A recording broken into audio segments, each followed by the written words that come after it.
Batang.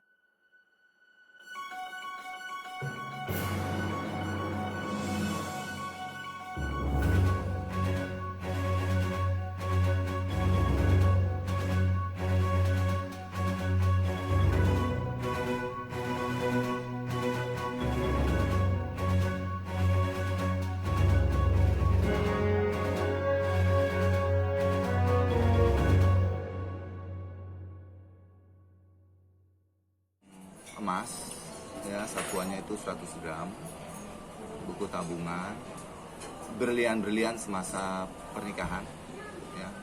Kalau dia mau jujur, itu kenapa nggak dimasukin sebagai harta gonogini ya. Ya seluruh barang-barang dari dia pergi meninggalkan rumah itu, tas-tas mewah semua udah dibawa semua, sepatu-sepatu, tapi oke lah, tapi jangan diminta lagi gitu. Karena mentang-mentang saya nggak ngelis secara terperinci, puluhan tas, puluhan sepatu, puluhan baju tuh tidak diperinci, tapi pihak mereka yang ngambil, kok saya lagi gitu. Oh, ala nggak MM-an lah, MM-an. Saya bisa prediksi, yang saya ingat itu 500 sampai 1 M adalah mendekati. Jadi sebenarnya di dalam gugatan penggugat itu kan, di dalam berita-berita yang dia sampaikan ke media itu kan mencapai 3 miliar kan begitu. Ya, 3,3 miliar katanya begitu. Nah, tetapi faktanya dalam gugatan itu tidak hanya 3,3 M. Nah, ini dalam benda tidak bergerak dia sebutkan untuk yang pertama 3,3 M. Kemudian untuk benda tidak bergerak keduanya itu sekitar 1,5 M. Sekitar 1,5 M.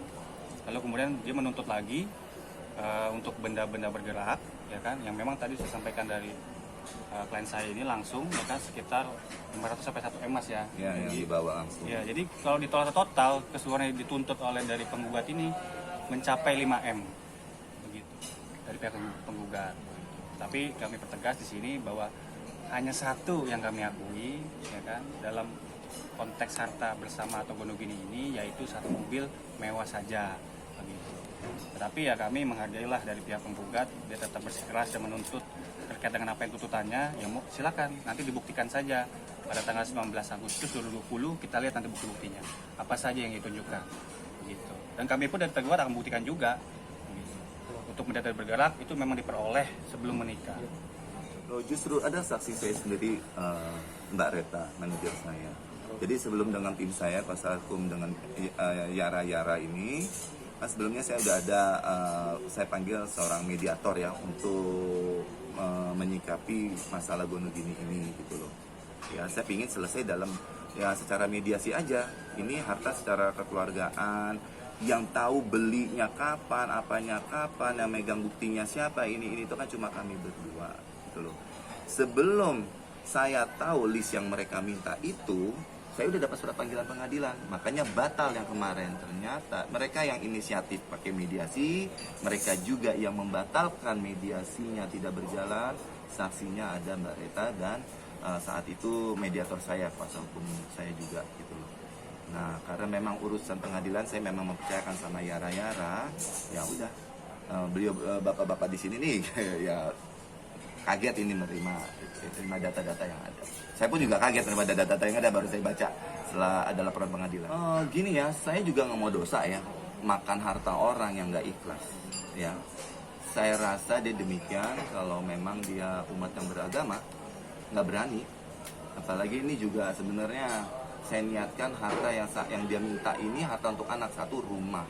Ini saya punya rumah cuma satu, emang di situ cita-cita saya tinggal. Di Pemda Cibinong itu cuma satu itu.